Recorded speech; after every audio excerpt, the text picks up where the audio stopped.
In a number of troubling situations overseas. In Iraq and Syria, the militant group ISIS continues to hold a broad swath of areas across both countries.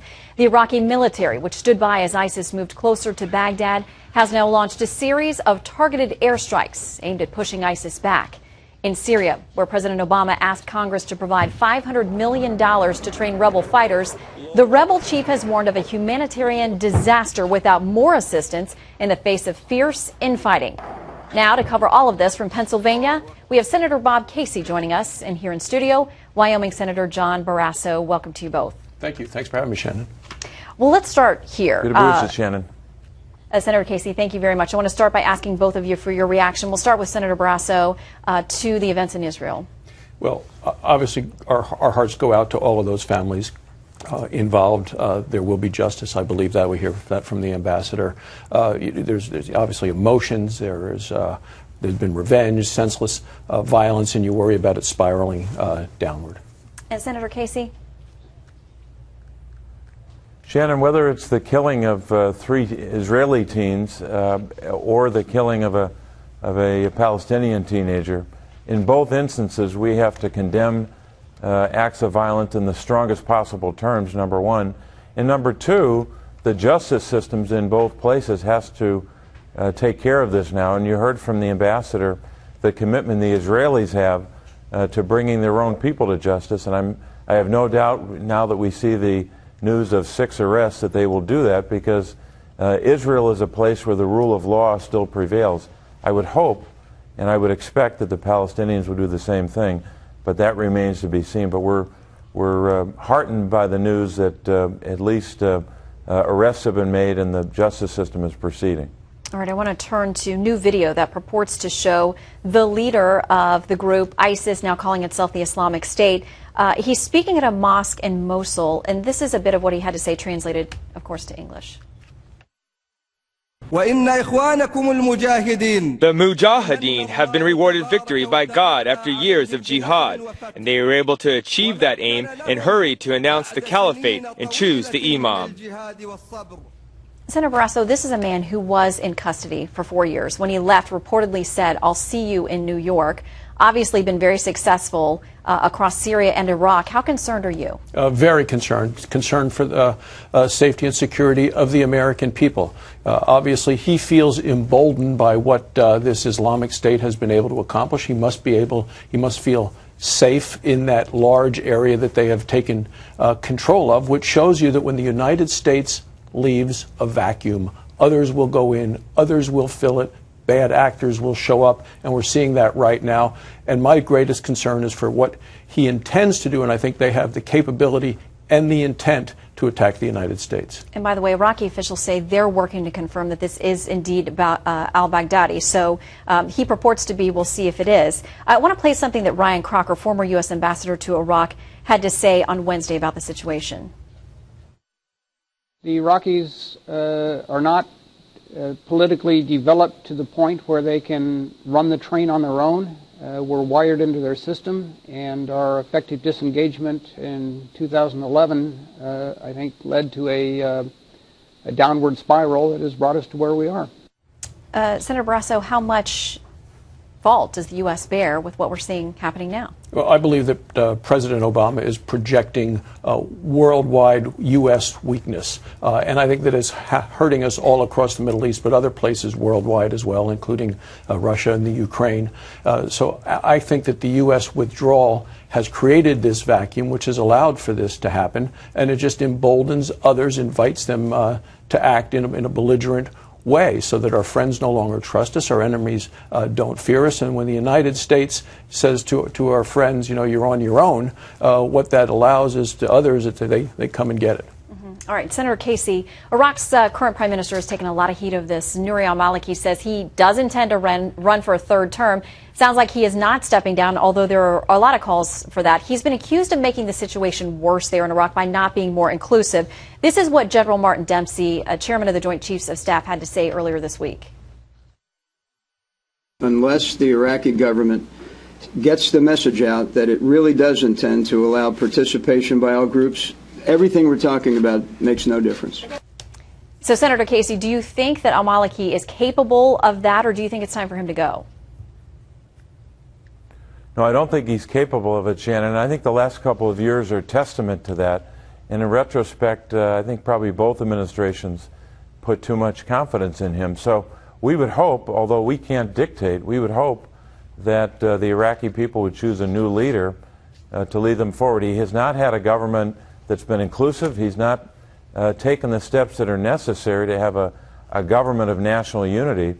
But I do think the president, I would disagree with John about the president's leadership. I think he's shown strong leadership in the region. I think the steps he's taken so far as it relates to Iraq and focusing on ISIS as a threat not only to the Iraqi people but to the region and ultimately to us if they're going to try to form a caliphate. So I think the president has taken the right steps so far. We don't know what will happen next in terms of additional steps. We don't know if there'll be any other direct military action. But I think putting our personnel on the ground to protect our diplomatic interests, to protect our embassy and our personnel, as well as to get an assessment from an intelligence point of view of what's happening on the ground is appropriate and prudent, but other steps may need to be taken. Well, and Senator Casey, to that point, we have ramped up the number of U.S. personnel we have on the ground there. We know the Defense Department confirms there are armed drones flying over, although no authorization for airstrikes at this point. I want to ask you both, and I'll start with you, Senator Casey. At what point do you think the president needs to come to Congress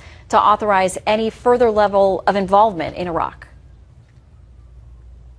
Well, Shannon, I don't think we're at that point yet, and I hope that the president will continue on the path that he's been on, which is to assess the situation, make sure our national interests are served. But an interesting development in the last couple of days, where the president, I think appropriately, asked Congress for support for the Syrian opposition, the well-vetted Syrian opposition, to make sure that we can have an impact, I should say, changing the dynamic on the battlefield in Syria.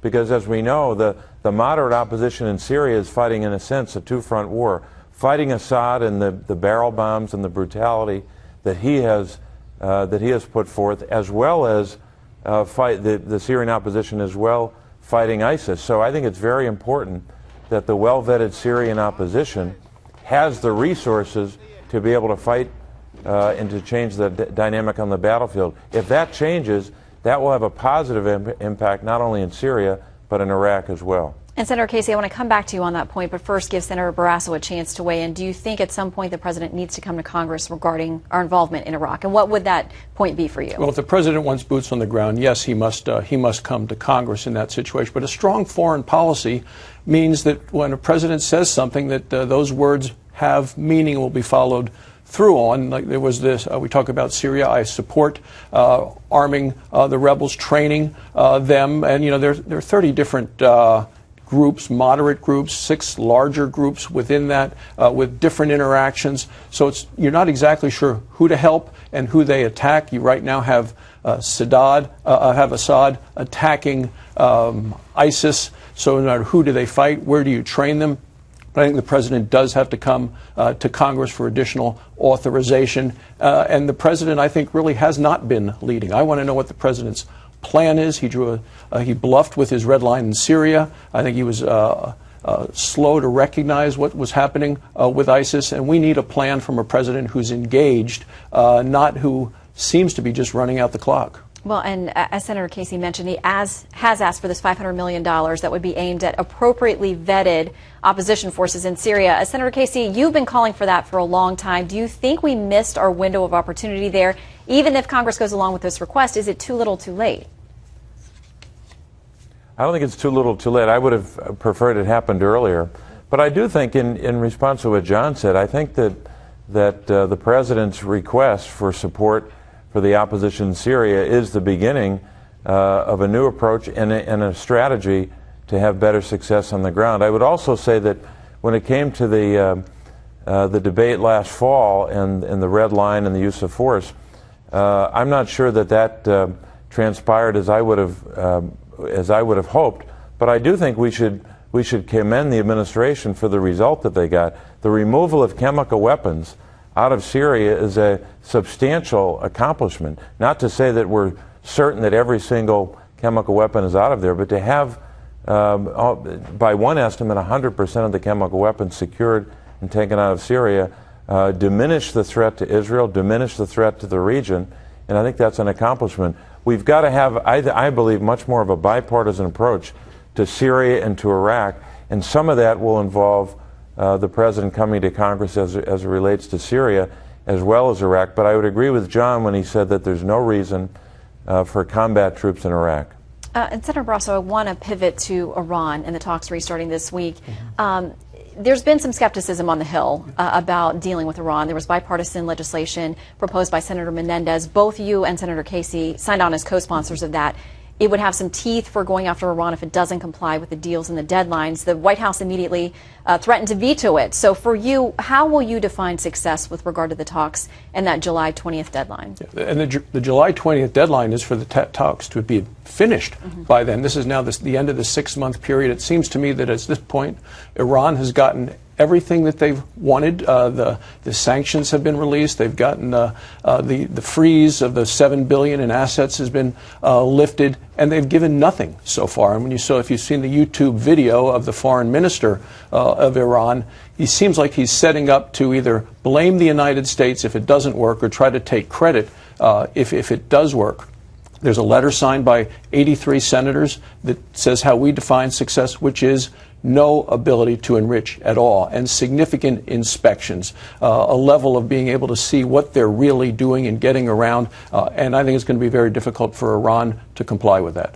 All right, Senator Barrasso, Senator Casey, we thank you both for joining us today. Thanks for having us.